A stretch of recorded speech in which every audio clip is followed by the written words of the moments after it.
Jaallatamoo obboloota koo fi obboleettota koo, nagaan Waaqayyoo Abbaa keenyaa isinii wajjin haa ta'u jedheen nagaa isin gaafadha. Attam jirtu? Ani erganii waldaa kana dhufe barri isaa tuttureera. Waldaan Waashington DC kunii yommuu isheen dhaabatte ani beeka. Jalqabumaa jalqabee hamma ammaatti yaadni koo achuma jira. Si'a danuus immoo waldaa kana keessatti argamee haasaa sagalee Waaqayyoo isin wajjin waldaa kana wajjin hirmaachaan ture.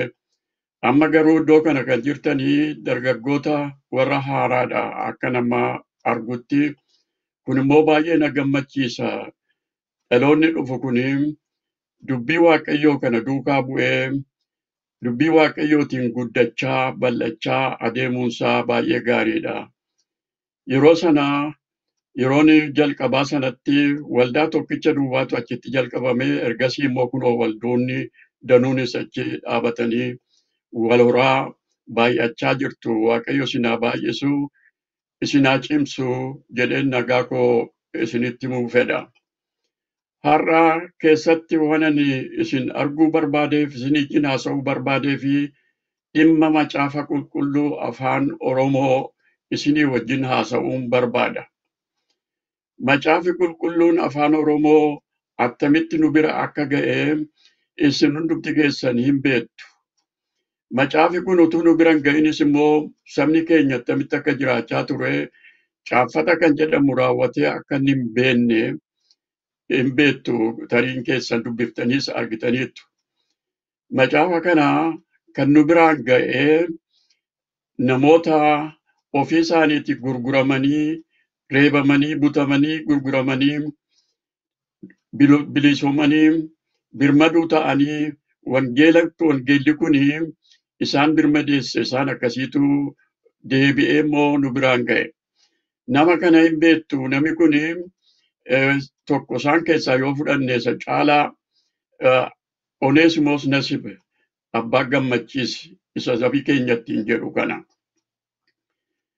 Oneesimoos Nasib kuni biyyi dhaloota isaa Hurumuu kan jedhamu Mattuutti dhiyoodha. Achiiti akka dargaggeessaatti akka mucaatti butamee si'a baay'ee gurguramee achuma daarii Masawaatti biyya Arabaatti utuu hin ga'inii furamee warri Suweedinii barsiisanii biyya Suweedinii waggaa 5 taa'ee deebi'ee dhufee wangeela kana afaan Oromootti nu hiike. Maqaa nama kanaa duwwaallee innaa ilaalle maqaan dhaloota isaa Hiikaa jedhama ture. Namichi inni bitate immoo Nasib ittiin jedhe. Nasib jechuun egaa isa dhimma baasu jechuudha. Nama hojjetee fi isa bitateef hojjetee dhimma baasu jama akkasiitti moggaafate. Namni kun yommuu dhufee Masawaatti luba ba'u kan inni maqaan itti moggaafamee Oneesimoos jedhame. Oneesimoos jechuun garbicha luba ba'e, garbicha bilisoome, garbicha birmaduu ba'e jechuudha. Amma jalqabee egaa Oneesimoos jechuun garba miti ati birmaduudha ittiin jechuudha. Maqaa akkasiitiin kan inni galmeeffamee biyya Awurooppaas biyya Suweedinis dhaqee biyya keessatti beekame. Biyyatti yommuu macaafa kana qabatee galee namni kun maal jedhame abbaa gammachiise. Maaliif abbaa gammachiise ittiin jedhe? Ilmi isaa hangafi yommuu dhalate biyya ormaatti kan inni dhalate. Yommuu dhalate Baarnaabaas jedhame. Baarnaabaas ilma abbaa jechuudha hiikaansaa. Biyya keenyatti yommuu galee garuu maqaansaa abbaa gammachiise. Kan hundumaa yoo ilaaltu hiikaa yommuu ilaaltu abbaa gammachiises yoo ilaaltu hiikaa jireenya keenyaa kan fidee dhufee nama kana. Kan nu gammachiise nama kana jechuudha. Macaafi qulqulluun yommuu hiikame kan inni irratti caafamee jiru yoo abbaan gammachiis kun hiike ilaaltanii macaafa qulqulluu innis macaafota kakuu moofaatii fi kakuu haaraa afaan Oromootti hiikee Oneesimoos Nasibii namni biyya Oromoo jedha. Mee maqaadhuma kana ilaaltani.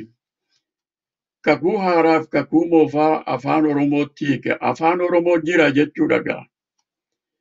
Afaan Oromoo jiraachuunsaa sabni Oromoos jira jechuudha. Afaan Oromootti yommuu jedhu sabni Oromoo jira jedha. Kun waggaa 122 amma macaafi kun erga maxxanfame.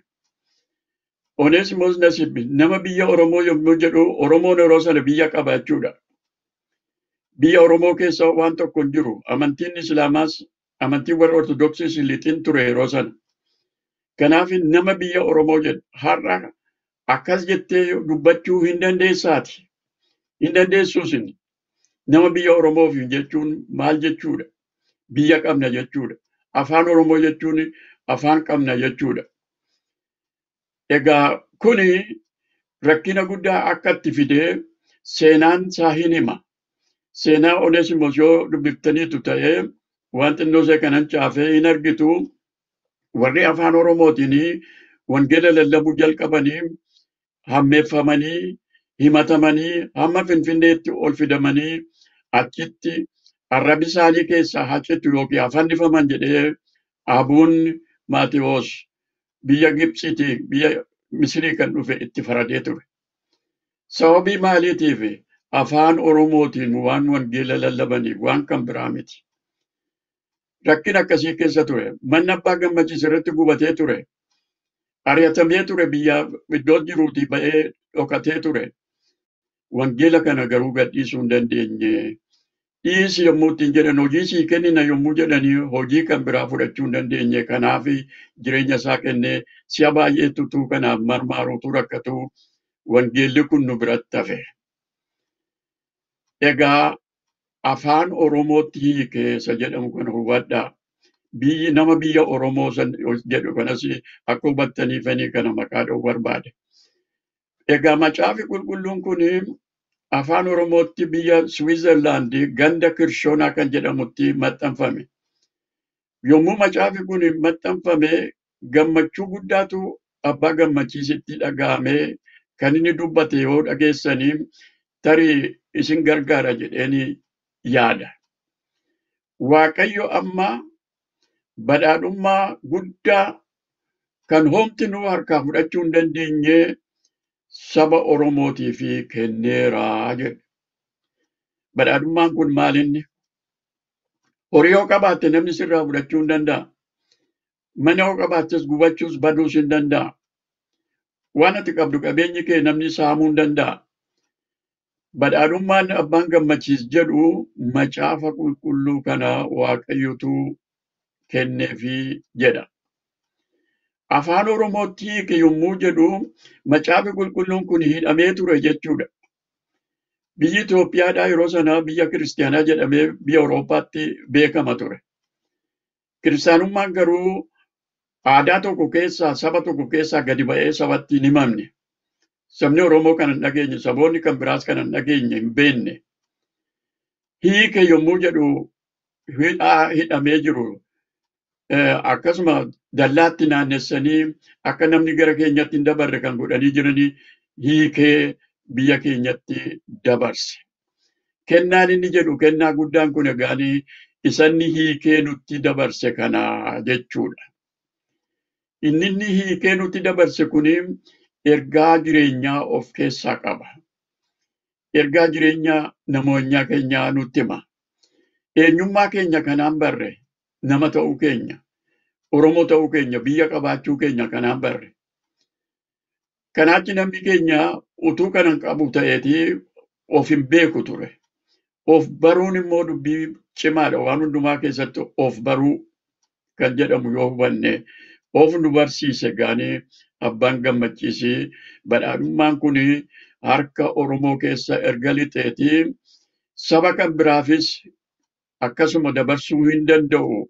Saba Oromoo duwwaadhaaf kenname miti kun saba yeroo sana akkuma saba Oromoo gurguramaa turan sabi Walaayitaa, sabi Sidaamaa, sabi Guraagee, sabi garaagaraa, sabi Walaamoo wanti akkasii kun hundinuu argeera akka isaan gurgurame isaaniifis hin ta'a wangeelli jedhe. Amma kuna har'a kana ilaaltanii waldaa macaafa qulqulluu waldaa makkaana Yesuus keessa kan jiranii amantoonni qomoo garaagaraati kan jirani. Isa abbaan gammachiise yeroo sana jedhe qomoo garaagaraatu dhufee wangeelli kun tokkummaa uumee saba hundumaa walitti qabee maqaa tokko kennee fi eenyummaa isaanii deebiseef. Kana kan inni jedhu kun egaa amma harka keenya keessa jiraayii akkuma abbaan gammachiis jedhee kennaa badhaadhummaa guddaan kun harka keenya keessa jira moo attam ta'ee jettanii gaafachuun amma isin bira jira dubbiinsa. Kan kana nutti falman baay'eetu jiru ammayyuu akkuma yeroo duraa sana. Bara abbaan gammachiis booddee namoota lama yoo maqaa dha'e kan waa'ee kanaatiif itti dhamaa turani. Namooti danuun turan garuu isaan keessaa kan akka luba Gidaadaa Soolanii fi Dafaa Jammoo hamma Finfinneetti dhufanii yeroo sana Jaanhooyi Haayile Sillaaseetti iyyatanii turan. Maaliif wangeela kana afaan Oromootiin lallabdu jedhanii luboonni warra Ortodoksii yommuu namoota keenya hidhanii yommuu isaan reebanii yommuu isaan mana irratti gubanii kana iyyachuudhaaf hamma Finfinneetti mootii yeroo sanaa Haayile Sillaasee bira dhufanii turan. Rakkinni kun yeroo sana ture amma rakkina attamiitu jira jettanii yoo gaafattanii rakkina bara dargii darbe keessa darbeera argeeran ija kootiin argeera keessa darbeera.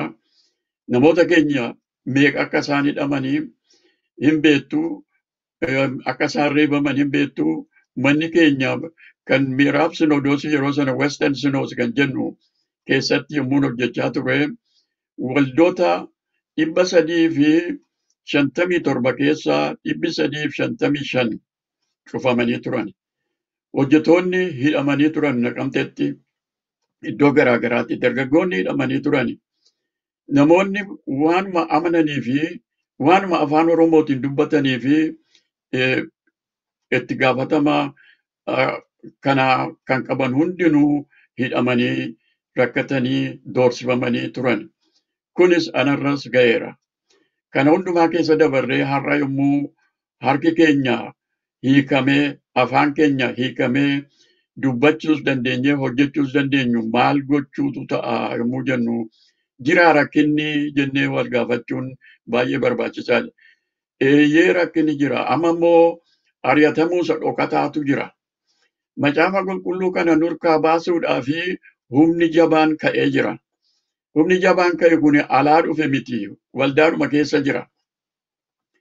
Kiristaanummaa warra ofii jedhamtu macaafa keenya fuudhee baandiraa Haayile Sillaasee durii keessatti maxxansee fannoo Kiristoos kan keenyaa isa karaa afuriin bal'isuu wangeelaa agarsiisu keessaa baasee isa kan isaaniitti maxxansee kan gurgurachaa jiru nama waldaa macaafa qulqulluu Itoophiyaa isa jedhamudha. Kun egaa amma mul'inatti dubbatamuunsaa baay'ee barbaachisaadha. Waggaa baay'ee waggaa 2008 jalqabee hamma ammaatti kophaa koon duukaa ture. Amma kana isinitti dabarsuun barbaada. Dubbii kana nurkaa baasuudhaaf kan hojjetaa jiran wanta akkasii kana nurkaa baasuudhaaf karaa garaagaraa karaa dhokataa makkaana Yesuusiin waldaa sana keessaa baasanii makkaana Yesuus akka keessatti hin argamnee fi keessaa baasanii kana diddiiruudhaaf irratti qophaa'anii irratti hojjechaa jiru. Kanaaf amma yeroon kun egaa yerootti namni keenya dammaqee kan isaa of harkatti eeggachuun irra jiru waan ta'eefanii yaada kana iyyata kana waldoota hundumaatti himachuu barbaada. Ani egaa kana caalaa waanan godhu hin qabu. Hamman hojjechuu danda'u hundumaa hojjedheera. Macaafa qulqulluu qubeedhaan kan asitti diddiiree 200,000 fi 62,000 as taa'ee maxxansiisee biyya Kooriyaatti maxxansiisee biyya Itoophiyaatti ergee isin harkas kan jiru isuma kana amma. Kun isin harkatti nafa moo hin hafu? Macaafi kun yommuu isin harkaa dhumu duwwaa ta'a moo waldaan maal ta'a jettanii yaaduun hamma kan keessan jechuudha. kan isin harkaa baasuudhaaf yaadaa jiru, itti qophaa'aa jiru, irratti hojjechaa jiru, irratti halkanii guyyaa dhama'aa jiru jira. Kan ammoo iddoo biraatti iyyuu hin barbaadina waldaa keenya keessa iyyuu jira. Hubachuun isin irra jira. Ilaa macaafa qulqulluu keessaa iddoo tokko kan yaadatamuu qabu. Nama sanyii facaasu tokkotu sanyii isaa facaasee galee rafee jedhama. Utuu inni rafaa jiruuti diinni dhufee inkirdaada keessatti facaasee jedha. Macaafa qulqulluu keessaa kana dubbifachuu hin dandeessu.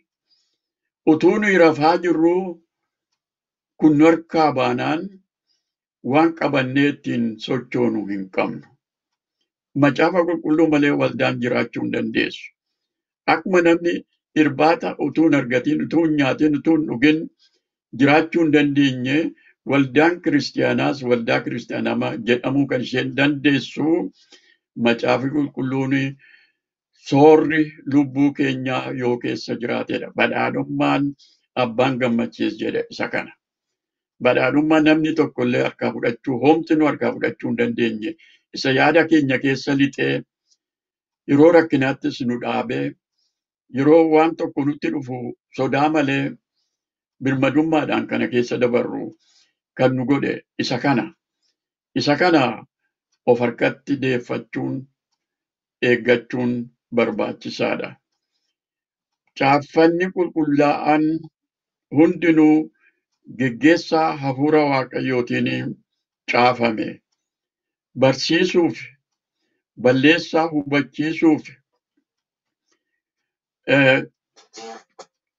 balleessaa hubachiisuuf, qajeelchuuf, qajeelummaattis leenjisuudhaaf dhimma baasaa jedhu. Asirra caaffanni qulqullaa'an kuni kan inni nu bira ga'ee nu amma of harkaa qabnu kuni hafuura waaqayyootiin kan caafamedha. Hafuura geggeessaa hafuura waaqayyootiin malee macaafonni baay'een biyya lafaarra akka jiran hin beektu. Macaafa qulqulluu caalaa kan biyya lafaa irratti beekamee iddoo hundumaatti maxxanfamee namootaaf hirame macaafi hin jiru. Macaafa jireenyaa waan ta'eef, hafuurri waaqayyoo keessa jira waan ta'eef, sagalee tokkichi isaa akka inni waan guddaa hojjechuu danda'u. Hiika akka fedhe illee yoo ta'e yoo ilaaltani isa keessa kan jiru hafuura waaqayyootu keessa jira jedha. Geggeessaa hafuura waaqayyootiin caafame malee akkasuma namni ofii isaatiin ka'ee macaafa caafee yaada isaa keessaa fuudhee yaada isaa kan himu miti. Sababii kanaatiif barsiisuuf dhimma baasaa jedha. Barsiisa wangeelaatiin kan nuyi amma nama taanee iddooma jirru kana jiraannu. Balleessaa hubachiisaa jedha. Yoo waan tokko balleessitee ta'e kan si qajeelchu isa. Qajeelummaatti akka nu jiraannuu fi nu gargaara. Nu leenjisa. Leenjisuun jechuun namni karaarraa yoo maqe waan qabatee deebi'u qabaachuutu irra jira. Waldaa kiristaanaa keessa rakkinni hin jiru, jallinni hin jiru jechuu miti. Jallinni yoo jiraate kan inni ittiin deebi'uu danda'u wangeela kanaan jechuudha. Kun sirka hin jiru taanaan waan tokko waan qabattee ittiin deebitu hin qabdu. Waan ittiin dhaabattee waa himtus hin qabdu. Wanta himtus sagalee waaqayyoo miti yoo waa himuu barbaaddes. Kanaaf obboloota koo fi obboleettota koo isin amma abaabayyoota abbaa gammachiise akaakayyuu irra dabartanii bara waggaa 120 dura inni caafame kuni har'a kunoo jira. Waldaan keenya isaan guddatte, isaan dhaabatte, isaan bal'achaa jirti. Kun isin harkaa baanaan maal taatu? Maal taa'u waldaan keenya kan jedhu irratti akka yaaddaniif. Maaliif dhimma baasa dubbiin kun yoo jettanii gaafattanii macaafa qulqulluu kana keessatti Ximootiyoos lammaffaa isa nama isinii dubbise boqonnaa 3:16-17 irratti namni waaqayyoo jedha. Namni waaqayyoo kanaaniin hojii gaarii hojjechuu danda'a. Hojii gaarii hojjechuu kan si dandeessisu hafuura sanaan yoo deemtedha. Hafuurri sun si keessa yoo jiraacheedha. Kanaaf kana of harkatti qabachuun baay'ee barbaachisaadha. Kanaaf ani iyyata koo isinitti himachuu barbaade. barri koo tuttureera. Kan amma si'achi akka durii fiigee hojjechuu hin danda'u. Garuu isinitti himuun immoo hojii koo waan ta'eefanii kana isinitti dabarsuu barbaada. Ammaa jalqabee isin egaa kan kana fudhatee gara fuula duraatti deemsisuu danda'u. Ilaa rakkinni amantii biyya keenya keessa akka jiru, biyya ormaa keessa iddoo hundumaas akka jiru hin beektu. Wanta karaa qajeelaa irraa kan nama kaachisuu barbaadu hinaaffaan akka jiru hin beektu. Macaafa qulqulluu keessaa yoo ilaaltanii macaafa moototaa boqonnaa isa duraa boqonnaa 21 lakkoofsa 3 irra kan jiru yoo ilaaltanii Naaboot kan jedhamu nama tokkotu ture. Namni kun waan ba'eessa maasii miidhagaa gaarii tokko qaba ture. Mootiin biyya sanaa immoo Ahaab kan jedhamu maasii kana irraa fudhachuu barbaade. Maasii kana irraa fudhachuu waan barbaadeef namicha sana attamitti akka ajjeesu, attamitti akka irraa fudhatu irratti yaade. Karaa garaa garaa yaadee booddee namicha sana ajjeese. Namicha sanatti gaaffiin sun yommuu itti dhiyaate maasii kana naa kenni kan biraan sii kennaa yommuu inni jedhee haala akkasiitiin itti dhufu kan namichi sun jedhee har'a tarii nu gargaaraa laata kan jedhuni isinitti himuu barbaada. Dhaala abbaa kootii siif kennuu Waaqayyo ana haa oolchuu jedhee deebii kenneef Ahaabiin. Amma kan sitti naafu jira macaafa kana sirkatti naafee kan sirkaa baasuu barbaadu. Wanta akkasiin sii godha. Anuu hojjedheen sii kenna. Anuu afaanan si kaa'a. Anu harkatti dhiisi kan jedhu amma kunoo argameera. Amma nama biraatti kennitee kan Waaqayyo sitti kenne nama biraatti kennitee afaan na kaa'i jechuu hin dandeessaa? Akkas yoo gootee fi ammayyuu daa'ima jechuudha. Daa'ima fallaanaan midhaan afaan kaa'an miti amma nuyi.